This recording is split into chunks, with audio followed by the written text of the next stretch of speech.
Hello, thank you for joining me today and taking the time to introduce yourself to me and all of our followers. So, I have a few questions we're going to go through today. So, let's jump in. Our first question is, how long have you been with SIS? All right. Okay. Well, thank you for having me here today.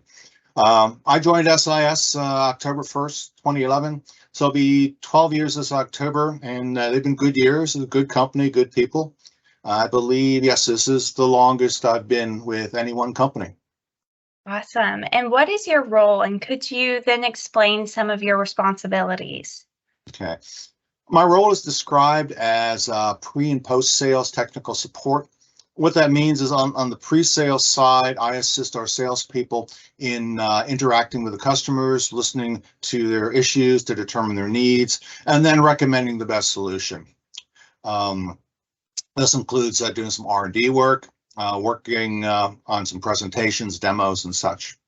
On the post-sales side, I provide technical support to customers after the sale, issues such as licensing, installation, and configuration of the software. I also respond to any issues that they report along the way. That's part of being a VAR, the value-added reseller. And that's the value we add. We have a closer relationship to the customers than Siemens does. And as such, we have a better understanding of their individual needs, so we can act as an advocate on their behalf.